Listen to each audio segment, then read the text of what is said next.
La Biblia, un sermón predicado la tarde del domingo 18 de marzo de 1855 por el reverendo Charles Spurgeon en el Exeter Hall, Strand.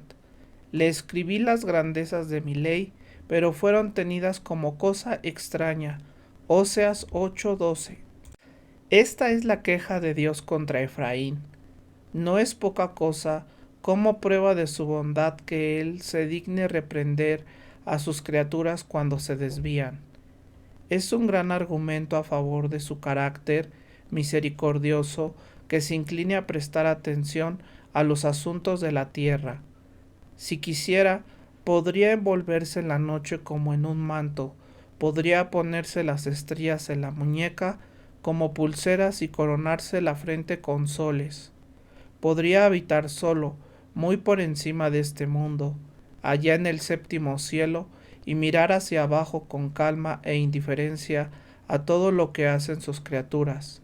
Podría hacer lo que los paganos creían que hacía su Júpiter, sentarse en silencio perpetuo, a veces asintiendo con su imponente cabeza, para mover el destino a su antojo, pero sin preocuparse jamás por las pequeñas cosas de la tierra, considerándolas por debajo de su atención, ensimismado en su propio ser, absorbido en sí mismo, vivía solo y apartado, y yo, como una de sus criaturas, podría pararme de noche en la cima de una montaña, mirar las estrellas en silencio y decir: ustedes son los ojos de Dios, pero no me miran a mí.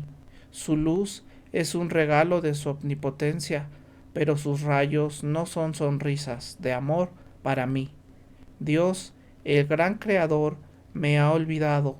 Soy una gota insignificante en el océano de la creación, una hoja seca en el bosque de los seres, un átomo en la montaña de la existencia. Él no me conoce, estoy solo, solo, solo. Pero no es así, amados. Nuestro Dios es de otra naturaleza. Él nos toma en cuenta a cada uno. No hay un solo gorrión, ni un gusano que no estén incluidos en sus decretos. No hay una sola persona que no esté bajo su mirada. Nuestros actos más secretos son conocidos por Él. Todo lo que hacemos, sufrimos o llevamos está bajo la mirada de Dios. Y estamos bajo su sonrisa, si somos su pueblo, o bajo su enojo, si nos hemos apartado de Él. Oh, cuán misericordioso es Dios, 1000 veces más de lo que podemos imaginar, que al mirar a la raza humana no la hace desaparecer con una sonrisa. En nuestro texto vemos que Dios mira al hombre, pues dice de Efraín: le escribí las grandezas de mi ley, pero fueron tenidas como cosa extraña.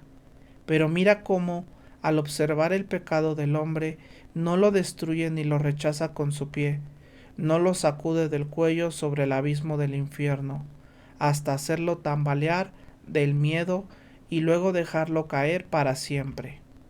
Más bien, Él baja del cielo para hablar con sus criaturas, les razona, se pone, por así decirlo, al mismo nivel que el pecador, expone sus agravios y presenta su reclamo. Oh Efraín, te escribí las grandezas de mi ley, pero para ti fueron como cosa extraña. Yo he venido esta noche en lugar de Dios, amigos, como su embajador, para hablar con ustedes, para acusar a muchos de ustedes de un pecado y ponerlo en sus corazones por el poder del Espíritu, para que sean convencidos de pecado, de justicia y de juicio venidero. El crimen del que los acuso es el pecado mencionado en el texto. Dios les ha escrito las grandezas de su ley, pero para ustedes han sido como cosa extraña. Es sobre este libro bendito, la Biblia, de lo que quiero hablar esta noche. Aquí está mi texto, esta palabra de Dios. Este es el tema de mi discurso, un tema que demanda más elocuencia de la que poseo, un asunto sobre el cual 1000 oradores podrían hablar al mismo tiempo, un tema grandioso, vasto, incomprensible, que podría ocupar toda la elocuencia por toda la eternidad, y aún así seguiría sin agotarse. Con respecto a la Biblia, tengo 3 cosas que decir esta noche, y todas están en mi texto. Primero, su autor. Yo he escrito. Segundo, sus temas, las grandes cosas de la ley de Dios. Y tercero, el trato común que recibe.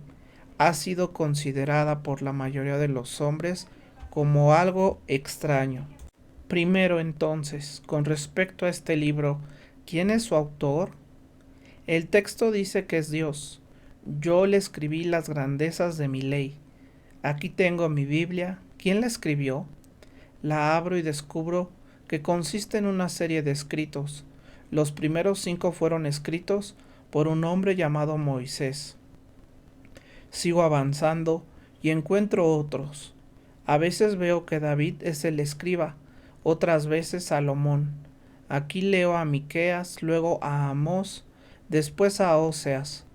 Y cuando paso a las páginas más brillantes del Nuevo Testamento, veo a Mateo, Marcos, Lucas y Juan, a Pablo, Pedro, Santiago y otros. Pero cuando cierro el libro me pregunto, ¿quién es su verdadero autor?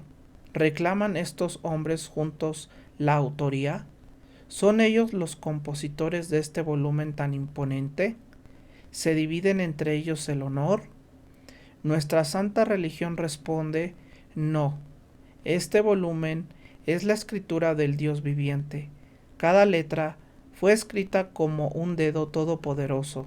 Cada palabra en él cayó de labios eternos. Cada frase fue dictada por el Espíritu Santo. Aunque Moisés haya sido usado para escribir sus historias con una pluma encendida, fue Dios quien guió esa pluma. Puede ser que David haya tocado su arpa y dejado caer dulces salmos de melodía desde sus dedos, pero fue Dios quien movió sus manos sobre las cuerdas vivas de su arpa dorada. Puede que Salomón haya cantado cánticos de amor o pronunciado palabras de profunda sabiduría, pero fue Dios quien dirigió sus labios e hizo al predicador elocuente. Si sigo al estruendoso Nahum cuando sus caballos surcan las aguas, o Habacuc cuando veo las tiendas de Cusán en aflicción, si leo a Malaquías cuando la tierra arde como un horno, si vuelvo a la página suave de Juan, que habla del amor, o a los capítulos ásperos y encendidos de Pedro, que habla del fuego que devora a los enemigos de Dios, si leo a Judas que lanza anatemas sobre los enemigos de Dios, en todos lados encuentro que es Dios quien habla. Es la voz de Dios, no del hombre. Las palabras son palabras de Dios, del Eterno, el Invisible, el Todopoderoso, el Dios de esta tierra. Esta Biblia es la Biblia de Dios, y cuando la veo, me parece oír una voz que surge de ella, diciendo, soy el libro de Dios, hombre, léeme, soy la escritura de Dios, abre mis páginas, pues fui escrita por Él, léela, porque Él es mi autor, y lo verás visible y manifiesto en todas sus partes. Yo le escribí las grandezas de mi ley. ¿Y cómo sabes que Dios escribió este libro? Justamente, eso es lo que no voy a intentar probarte. Podría hacerlo, si quisiera, de manera clara, porque hay argumentos suficientes, hay razones de sobra. Si me interesara ocupar tu tiempo esta noche presentándotelas, pero no haré tal cosa. Podría decirte, si quisiera, que la grandeza del estilo está por encima de cualquier escritura humana, y que todos los poetas que han existido, ni aun uniendo sus obras, podrían ofrecernos una poesía tan sublime y un lenguaje tan poderoso como el que se encuentra en las escrituras. Podría insistir en que los temas que trata están más allá del intelecto humano, que el hombre jamás podría haber inventado doctrinas tan majestuosas como la Trinidad en la deidad. El hombre no podría habernos contado nada sobre la creación del universo, jamás podría haber sido el autor de la idea grandiosa de la providencia, que todas las cosas están ordenadas según la voluntad de un ser supremo, y que obran juntas para bien. Podría hablar de su honestidad, ya que revela las faltas de sus propios escritores, de su unidad, pues nunca se contradice, de su magnífica sencillez, para que hasta que el que corre pueda leerla, y podría mencionar 100 cosas más que, sin lugar a dudas, demostrarían que este libro proviene de Dios. Pero no he venido aquí a probarlo, soy un ministro cristiano, y ustedes son cristianos, o profesan serlo, y no hay ninguna necesidad de que los ministros cristianos se pongan a presentar argumentos incrédulos solo para refutarlos. Eso es la mayor necedad del mundo. Los incrédulos, pobres criaturas, ni siquiera conocen bien sus propios argumentos hasta que nosotros se los contamos, y luego ellos los recogen, aunque ya estén gastados, para lanzarlos otra vez contra el escudo de la verdad. Es una tontería traer esas antorchas del infierno, incluso si estamos bien preparados para apagarlas. Que los hombres del mundo aprendan el error por sí mismos, no seamos nosotros los que propaguemos sus falsedades. Es cierto que hay algunos predicadores que andan cortos de contenido y necesitan de estos argumentos para rellenar, pero los hombres escogidos por Dios no necesitan hacer eso. Ellos son enseñados por Dios y Él mismo les da el contenido, las palabras y el poder. Puede que esta noche haya alguien aquí que haya venido sin fe, un hombre de razón, un libre pensador. Con él no tengo ningún argumento, no me paro aquí como polemista, sino como predicador de cosas que conozco y que siento. Pero yo también fui como él. Hubo una hora oscura en la que solté el ancla de mi fe, corté el cable de mi creencia. Ya no me mantenía cerca de las costas de la revelación. Dejé que mi barco se dejara llevar por el viento. Le dije a la razón, tú serás mi capitán. Le dije a mi propia mente, tú serás mi timón. Y así comencé mi loca travesía. Gracias a Dios, todo eso ya quedó atrás, pero les voy a contar brevemente cómo fue. Fue una navegación apresurada sobre el tormentoso océano del pensamiento libre. Avancé, y mientras lo hacía, el cielo comenzó a oscurecerse, pero para compensar esa oscuridad, las aguas brillaban con destellos deslumbrantes, vi chispas que volaban hacia arriba y me gustaban y pensé, si esto es el pensamiento libre, entonces es algo maravilloso. Mis ideas me parecían joyas y esparcí estrellas con ambas manos. Pero pronto, en lugar de esos destellos de gloria, vi demonios espantosos, fieros y horribles salir de las aguas, y mientras yo seguía avanzando, ellos rechinaban los dientes y se burlaban de mí. Agarraron la proa de mi barco y me arrastraron mientras yo, en parte, me emocionaba por la velocidad con la que iba, pero al mismo tiempo me horrorizaba por lo rápido que dejaba atrás los antiguos puntos de referencia de mi fe. Mientras avanzaba, con velocidad aterradora, empecé a dudar de mi propia existencia. Dudaba de si realmente existía el mundo, dudaba de si existía yo mismo. Llegué hasta el borde mismo de los oscuros reinos de la incredulidad. Toqué fondo en el mar de la infidelidad, dudé de todo. Pero ahí el diablo se engañó a sí mismo, porque lo exagerado de la duda demostró lo absurda que era. Justo cuando vi el fondo de ese mar, llegó una voz que me dijo, ¿y acaso esta duda puede ser verdadera? En ese mismo pensamiento desperté, me sacudí de ese sueño de muerte que solo Dios sabe pudo haber condenado mi alma y destruido mi cuerpo. Si no hubiera despertado cuando desperté, la fe tomó el timón. Desde ese momento no volví a dudar.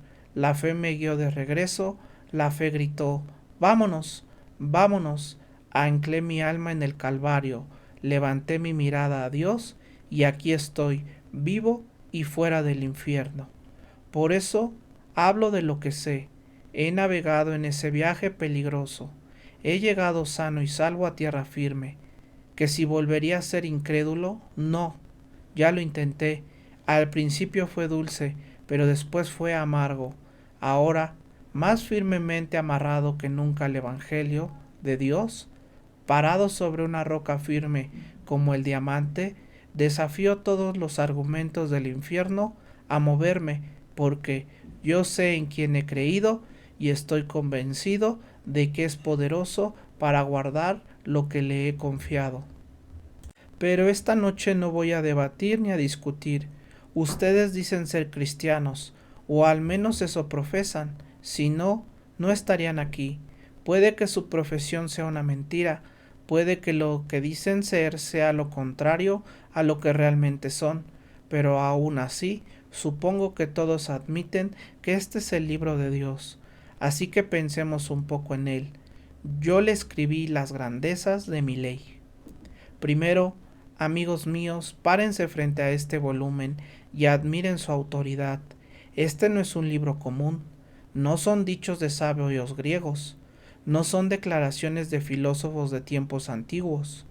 Si estas palabras hubieran sido escritas por hombres, podríamos rechazarlas, pero déjenme pensar en esta idea tan solemne, que este libro es la escritura de Dios, que estas palabras son de Dios. Déjenme ver su fecha, fue escrito desde las colinas del cielo. Déjenme ver sus letras, resplandecen con gloria ante mis ojos. Déjenme leer sus capítulos, están llenos de significado y misterios desconocidos. Déjenme pasar por sus profecías, están cargadas de maravillas que ni siquiera se nos han ocurrido. Oh libro de libros, ¿fuiste tú escrito por mi Dios? Entonces me postraré ante ti. Libro de tremenda autoridad, tú eres una proclamación del emperador del cielo. Lejos esté de mí usar mi razón para contradecirte. Razón, tu lugar es quedarte quieta y tratar de descubrir lo que este volumen significa, no decir lo que debería decir. Ven, razón mía, intelecto mío, siéntate y escucha, porque estas palabras son las palabras de Dios. No sé cómo ampliar más esta idea. Si tan solo pudieras recordar que esta Biblia fue escrita real y verdaderamente por Dios, si tan solo te dejaran entrar a los aposentos secretos del cielo, si pudieras ver a Dios tomando la pluma en su mano y escribiendo estas letras, entonces sin duda las respetarías. Pero estas letras son tan suyas como si lo hubieras visto escribirlas. Esta Biblia es un libro con autoridad, es un libro autorizado, porque Dios lo escribió. Tiembla, tiembla si alguno de ustedes la desprecia, reconoce su autoridad, porque es la palabra de Dios, y ya que Dios la escribió, reconoce también su veracidad. Si yo la hubiera escrito, habría toda una plaga de críticos arrastrándose sobre ella, cubriéndola con su veneno. Si fuera de mi autoría, habría quienes la despedazarían de inmediato, y quizá con razón. Pero esta es la palabra de Dios. Vamos, búsquenle ustedes, críticos, y encuentren un error. Examínenla desde el Génesis hasta el Apocalipsis y encuentren una falla. Este libro es una veta de oro puro, sin mezcla de cuarzo ni de ninguna sustancia terrenal. Es una estrella sin mancha, un sol sin manchón, una luz sin oscuridad, una luna sin palidez, una gloria sin sombra. Biblia, de ningún otro libro puede decirse que es perfecto y puro, pero de ti podemos declarar que en ti está reunida toda la sabiduría sin una pizca de necedad. Este es el juez que pone fin a las disputas cuando falla el ingenio y la razón. Este es el libro sin mancha de error, puro, sin mezcla, verdad perfecta. ¿Por qué? porque Dios lo escribió. Ah, acúsenlo a él de error si se atreven. Díganle que su libro no es como debería de ser. He escuchado a hombres con falsa modestia que quisieran corregir la Biblia, y, casi me da pena decirlo, he oído a ministros cambiar la Biblia de Dios porque les da miedo lo que dice. ¿Alguna vez han escuchado a alguien decir, el que creyere y fuere bautizado será salvo, mas que el no creyere, ¿qué dice la Biblia? Será condenado? Pero eso no suena suficientemente cortés, así que dicen será juzgado. Señores, sáquense el terciopelo de la boca, digan la palabra de Dios, no necesitamos sus modificaciones. He escuchado a personas en oración decir, en lugar de haced firme vuestra vocación y elección, decir, hacer firme vuestra vocación y salvación. Lástima que no nacieron cuando Dios vivía allá lejos, para que ellos le enseñaran cómo escribir.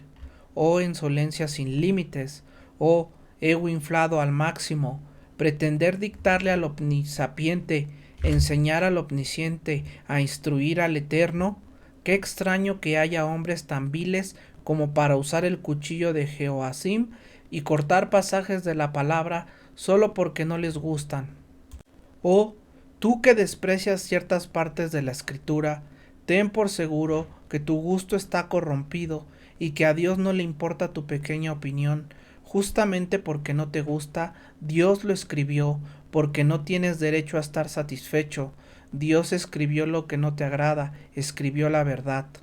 Oh, postrémonos con reverencia ante ella, porque Dios la inspiró. Es pura verdad. De esta fuente brota agua vitae, el agua de vida, sin una sola partícula de tierra. De este sol salen rayos de luz, sin mezcla de oscuridad. Bendita Biblia, eres toda verdad. Y una cosa más, antes de dejar este punto, detengámonos un momento y consideremos la naturaleza misericordiosa de Dios, al habernos escrito una Biblia. Ah, bien pudo habernos dejado sin ella, buscando a tientas en la oscuridad, como ciegos, buscando una pared. Bien pudo habernos dejado vagar solo, con la estrella de la razón como única guía. Recuerdo una historia del señor Hume, quien afirmaba constantemente que la luz de la razón era suficiente. Estando una noche en casa de un buen ministro, habían estado debatiendo sobre el tema, y Hume insistía en que la luz natural bastaba. Al irse, el ministro le ofreció acompañarlo con una vela para bajarse por las escaleras.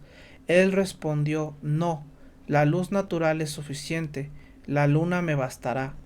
Resultó que la luna estaba tapada por una nube y se cayó por las escaleras. Ah, dijo el ministro, al final le hubiera venido bien un poquito de luz desde arriba, señor Hume.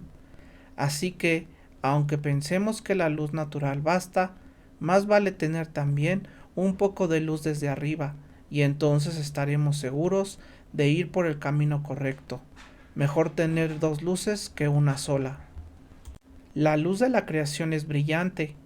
A Dios se le puede ver en las estrellas. Su nombre está escrito con letras doradas en el cielo nocturno. Se puede ver su gloria en las olas del mar, incluso en los árboles del campo, pero es mejor leerlo en dos libros que en uno solo. Aquí está revelado con más claridad, porque Él mismo escribió este libro y nos dio la llave para entenderlo.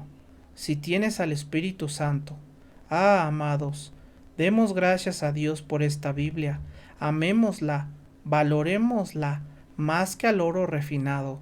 Pero déjenme decir una cosa antes de pasar al segundo punto. Si esta es la palabra de Dios, ¿qué será de algunos de ustedes que no la han leído en todo el mes? ¿Mes, Señor? Ni siquiera la he leído en todo el año. Sí, hay algunos de ustedes que no la han leído para nada. La mayoría de la gente trata la Biblia con mucha cortesía. Tienen una edición de bolsillo bien encuadernada. Le ponen un pañuelito blanco y la llevan hacia los cultos. Cuando llegan a casa, guardan la Biblia en un cajón hasta el siguiente domingo por la mañana. Entonces la sacan de nuevo para darle una especie de paseo y la llevan a la iglesia. Eso es todo lo que la pobre Biblia recibe como aire fresco. Así tratan ustedes a este mensajero celestial. Hay suficiente polvo en algunas de sus Biblias como para escribir la palabra condenación con los dedos. Algunos de ustedes no han hojeado su Biblia en mucho tiempo. ¿Y qué creen? Les hablo con palabras duras pero ciertas. ¿Qué dirá Dios al final? Cuando estén ante Él les preguntará, ¿leíste mi Biblia? No. Te escribí una carta de misericordia. ¿La leíste? No. Rebelde, te envié una carta invitándote a mí. ¿Alguna vez la leíste? Señor, nunca rompí el sello, la mantuve cerrada. Miserable, dice Dios, entonces mereces el infierno. Si te mandé una carta de amor y ni siquiera fuiste capaz de romper el sello, ¿qué esperas que haga contigo?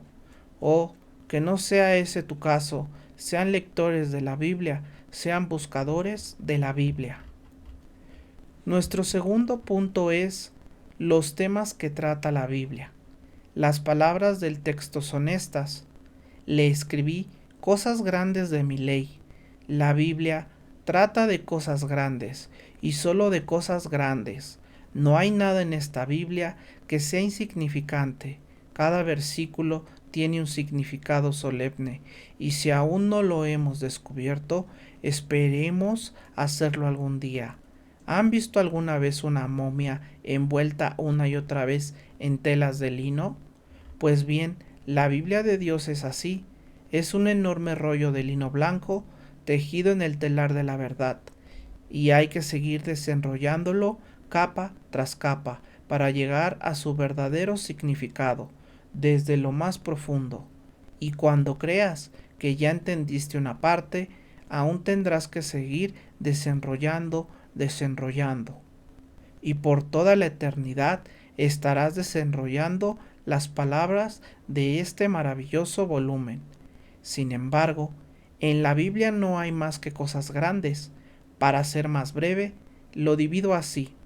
Primero, todas las cosas en la Biblia son grandes. Y segundo, algunas son las más grandes de todas. Todo en la Biblia es grande. Hay quienes piensan que no importa qué doctrinas creas, que da igual a qué iglesia vayas, que todas las denominaciones son iguales. Bueno, les digo que detesto a la señora Bigotería, más que a casi cualquier persona en el mundo, y jamás le lanzo una flor, pero también hay otra mujer que detesto igual o más, la señora Todo Vale, un personaje muy conocido que ha llegado a la brillante conclusión de que todos somos iguales. Ahora bien, yo creo que alguien puede ser salvo en cualquier iglesia. Algunos han sido salvos en la iglesia de Roma.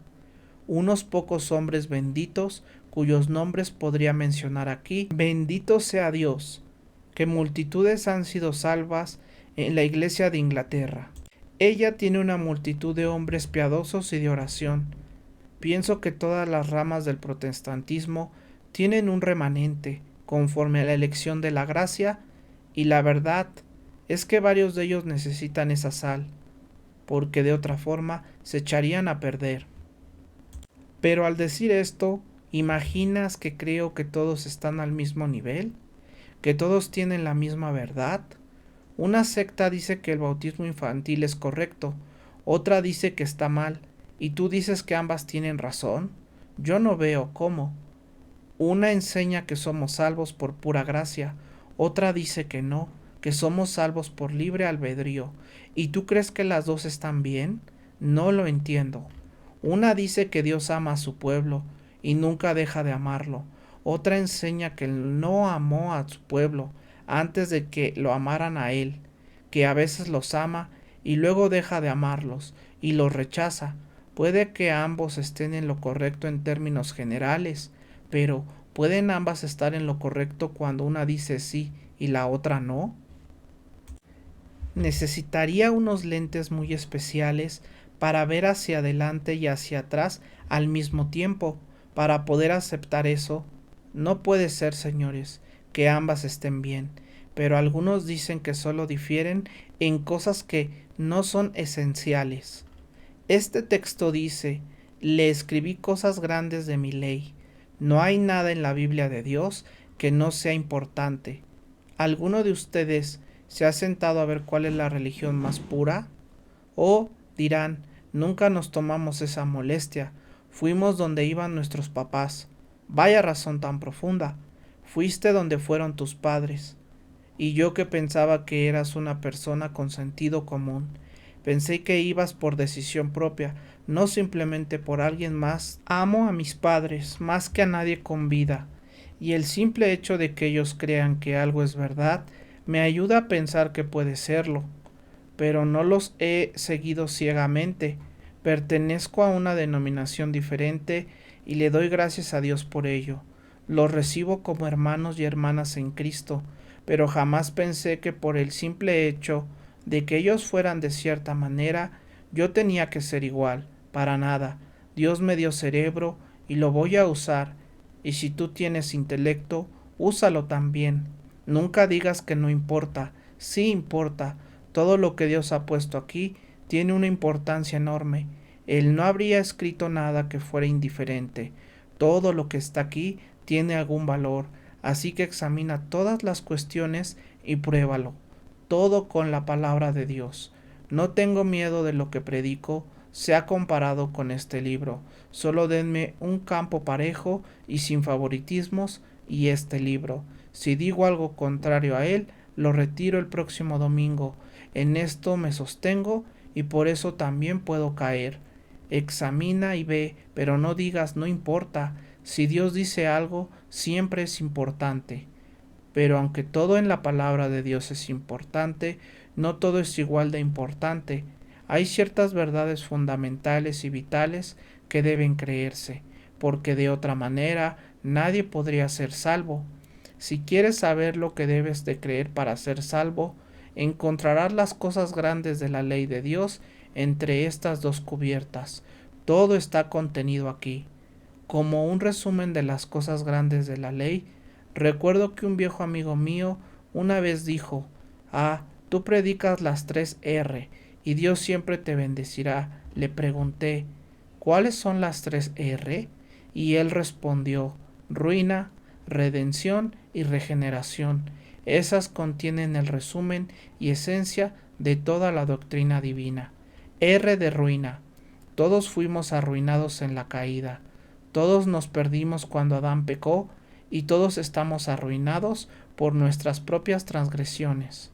Todos estamos arruinados por nuestros propios corazones perversos y nuestras voluntades malas, y todos estaremos perdidos a menos que la gracia nos salve. Luego viene la R de redención. Fuimos rescatados por la sangre de Cristo, un cordero sin mancha ni defecto. Fuimos rescatados por su poder. Fuimos redimidos por sus méritos. Fuimos salvados por su fuerza. Luego está la R de regeneración. Si hemos sido perdonados, también debemos de ser regenerados, porque nadie puede participar de la redención si no ha nacido de nuevo. Aunque sea tan bueno como quiera, aunque sirva a Dios como le parezca y tanto como guste. Si no ha sido regenerado, si no tiene un corazón nuevo, un nuevo nacimiento, seguirá estando en la primera, R, ruina. Estas cosas son un compendio del Evangelio.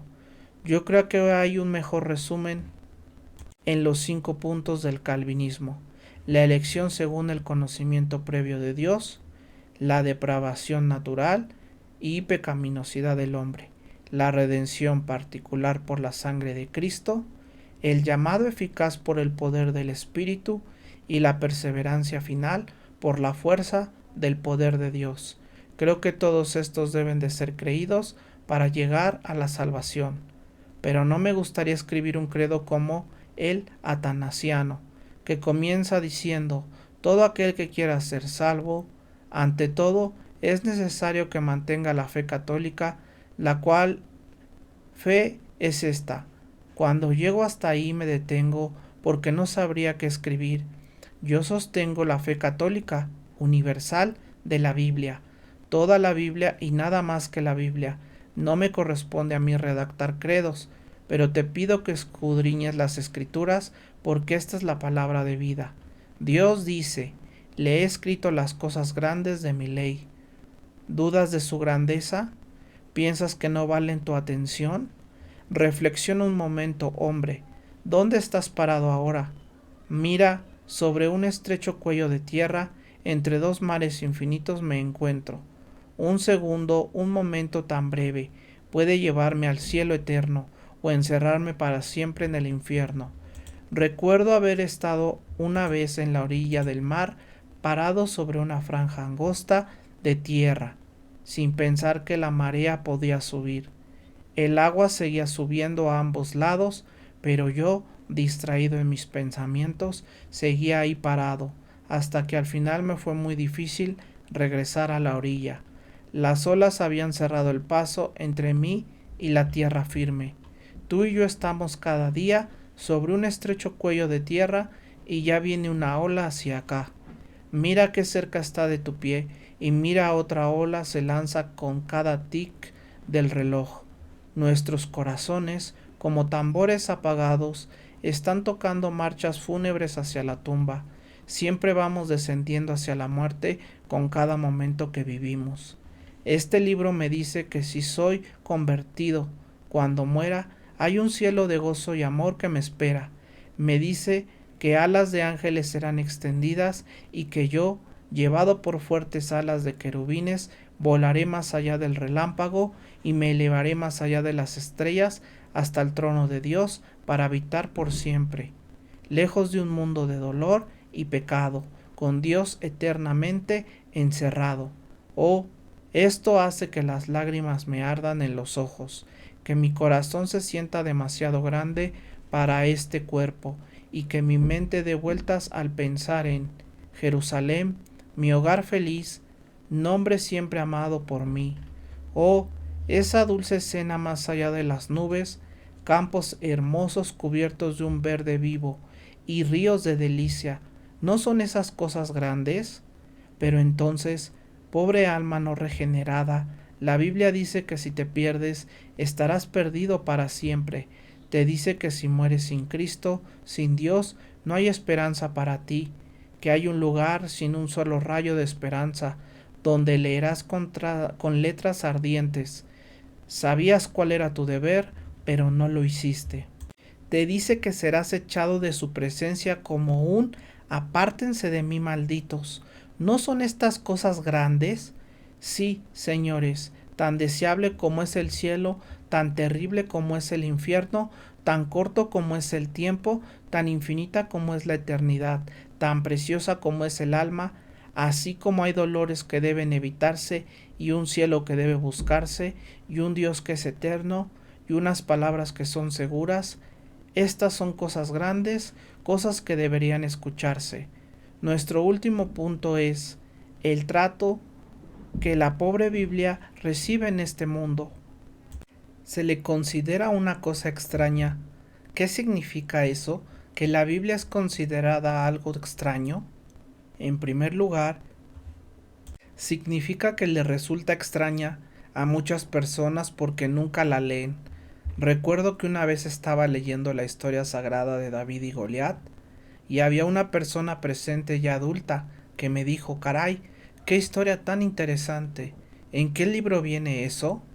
Y también recuerdo que una vez una persona se acercó a mí en privado, yo le hablé sobre su alma y ella me dijo lo mucho que sentía dentro de sí, cómo deseaba servir a Dios, pero que encontraba otra ley en sus miembros. Entonces abrí una parte en Romanos y le leí, el bien que quiero hacer no lo hago, y el mal que no quiero eso hago. Y ella me respondió, ¿eso está en la Biblia? No lo sabía. No la culpé, porque hasta entonces no tenía ningún interés en la Biblia, pero sí me sorprendió que hubiera personas que no supieran de un pasaje así. Ah, sabes más de tus libros contables que de tu Biblia. Sabes más de tus registros diarios que de lo que Dios ha escrito. Muchos de ustedes pueden leer una novela de principio a fin. ¿Y qué sacan de eso? Un puñado de espuma cuando terminas. Pero no puedes leer la Biblia, ese alimento sólido, duradero, sustancioso y que verdaderamente satisface. Se queda sin tocar, guardado en el cajón del olvido, mientras que cualquier cosa que escriba un hombre, como moda del momento, es devorada con ansias. Les he escrito cosas grandes de mi ley, pero las han considerado como cosa extraña. Nunca la has leído. Te hago esa acusación directa. Tal vez digas que no debería decir eso de ti, pero siempre pienso que es mejor tener una opinión un poco peor de ti que demasiado buena. Te lo digo claramente, no lees tu Biblia. Algunos de ustedes jamás la han leído completa, y sé que lo que estoy diciendo es una verdad que tu corazón reconoce como cierta. No eres lector de la Biblia. Dices que tienes una Biblia en casa. ¿Crees que pienso que eres tan pagano como para no tener una? Pero, ¿cuándo fue la última vez que la leíste? ¿Cómo sabes que tus lentes perdidos no están ahí desde hace 3 años? Mucha gente no ha hojeado sus páginas en mucho tiempo y Dios podría decirles, te escribí las cosas grandes de mi ley, pero tú las trataste como algo extraño. Hay otros que sí leen la Biblia, pero cuando lo hacen dicen que es espantosamente aburrida. Ese joven de allá dice que es un fastidio. Así la llama. Dice, mi mamá me dijo que cuando me fuera a la ciudad leyera un capítulo diario. Bueno, pensé que quería complacerla y le dije que sí. Ya ni lo hubiera dicho. Ni siquiera leí un capítulo ayer ni antier. Estábamos tan ocupados, no pude evitarlo. No amas la Biblia, ¿verdad? No, no tiene nada interesante. Ah, me lo imaginaba. Pero hace un tiempo yo tampoco podía ver nada en ella. ¿Sabes por qué? Un ciego no puede ver, o sí. Pero cuando el espíritu toca las escamas de los ojos, éstas se caen, y cuando él pone colirio en los ojos, entonces la Biblia se vuelve preciosa. Recuerdo a un ministro que fue a visitar a una ancianita y pensó en compartirle algunas promesas preciosas de la palabra de Dios. Al abrir su Biblia, vio que tenía escrita en el margen la letra P y le preguntó, ¿qué significa eso? Eso significa preciosa, Señor, respondió ella. Más adelante vio las letras P y P y volvió a preguntar qué significaban. Eso, dijo ella, significa probada y comprobada, porque le he probado y comprobado. Si tú has probado la palabra de Dios y la has comprobado, si es preciosa para tu alma, entonces eres cristiano. Pero aquellas personas que desprecian la Biblia no tienen parte ni herencia en este asunto. Si la Biblia te parece seca, terminarás seco en el infierno. Si no la estimas como algo más valioso que tu alimento diario, no hay esperanza para ti, porque te falta la prueba más grande de que eres cristiano. Ay, ay, todavía queda por hablar del peor caso. Hay personas que no solo desprecian la Biblia, sino que la odian. ¿Habrá alguien así entre nosotros hoy? Algunos vinieron diciendo, vamos a ver qué tiene que decirnos el joven predicador, pues esto es lo que tengo que decirte. Miren, burladores, asómbrense y perezcan. Esto es lo que tengo que decirte. Los malos serán trasladados al infierno, y también todos los que se olvidan de Dios. Y también tengo esto que decirte. En los últimos días vendrán burladores como tú, caminando según sus propios deseos. Pero aún más, te digo esta noche que si no eres salvo, debes encontrar salvación aquí y ahora. Por eso, no desprecies la Biblia, sino búscala, léela y acércate a ella. Ten por seguro, oh burlador, que tus carcajadas no cambian la verdad, ni tus chistes pueden evitar el destino que te espera. Aunque con arrogancia hagas pacto con la muerte y firmes un contrato con el infierno, la justicia te alcanzará velozmente y la venganza divina te derribará con poder. En vano te burlas y haces chistes, porque las verdades eternas son más fuertes que tus sofismas, y ni tu comentario más ingenioso puede cambiar una sola palabra de la verdad divina, contenida en este volumen de revelación. ¿Por qué peleas con tu mejor amigo? ¿Por qué maltratas a tu único refugio? Aún para el burlador queda esperanza. Hay esperanza en la sangre del Salvador. Hay esperanza en la misericordia del Padre. Hay esperanza en el poder omnipotente del Espíritu Santo. Termino con una última palabra. Mi amigo el filósofo dice que está bien que yo anime a la gente a leer la Biblia, pero él piensa que hay muchas ciencias mucho más interesantes y útiles que la teología. Pues muchas gracias por tu opinión, señor. ¿De qué ciencia hablas? ¿La ciencia de diseccionar escarabajos y clasificar mariposas? No, dices, claro que no. Entonces la ciencia de clasificar piedras y hablarnos de las capas de la Tierra? No, tampoco eso exactamente. Entonces, ¿cuál ciencia? Ah, cualquier ciencia, dices. Es mejor que la ciencia de la Biblia. Ah, Señor, esa es tu opinión y la dices porque estás lejos de Dios. Pero la ciencia de Jesucristo es la más excelente de todas las ciencias. Que nadie se aleje de la Biblia solo porque no parece un libro de ciencia y sabiduría. Sí lo es. ¿Quieres aprender astronomía? Está aquí, te habla del sol de justicia y la estrella de Belén.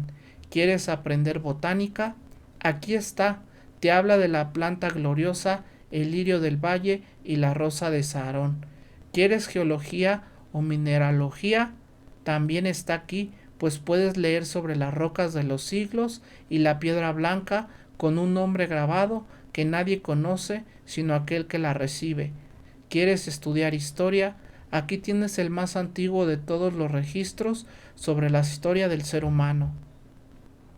Cualquiera que sea tu ciencia, ven e inclínate sobre este libro. Tu ciencia está aquí. Ven y bebe de esta fuente pura de conocimiento y sabiduría, y encontrarás que te hará sabio para salvación. Sabios y necios, niños y adultos, ancianos jóvenes y señoritas, les hablo a todos ustedes, les suplico, les ruego, respeten sus Biblias y búsquenlas, porque en ellas creen tener vida eterna, y ellas son las que dan testimonio de Cristo. He terminado. Vayamos a casa, pongamos en práctica lo que hemos oído. He oído de una mujer que, cuando le preguntaron qué recordaba del sermón del pastor, dijo, no recuerdo nada. Era sobre pesos cortos y medidas malas, y lo único que recuerdo es que fui a casa y quemé el almud. Así que si tú hoy recuerdas ir a casa y quemar el almud, si recuerdas ir a casa y leer tu Biblia, habré dicho suficiente. Y que Dios, en su infinita misericordia, cuando leas tu Biblia, derrame en tu alma los rayos iluminadores del sol de justicia, por medio del siempre adorable Espíritu. Entonces la leerás para tu provecho y para la salvación de tu alma. Podemos decir de la Biblia, es el cofre de los consejos revelados de Dios, donde el bien y el mal están ordenados, de tal forma que cada persona pueda saber cuál será su destino, a menos que, por error propio, haga una falsa aplicación. Es el índice hacia la eternidad quien toma este mapa para guiarse. No puede perderse del gozo eterno, ni puede equivocarse el que habla conforme a este libro. Es el libro de Dios. ¿Y qué si yo dijera el Dios de los libros? ¿Qué aquel que se moleste por tal expresión, por considerarla atrevida, guarde sus pensamientos en silencio hasta que encuentre otro igual?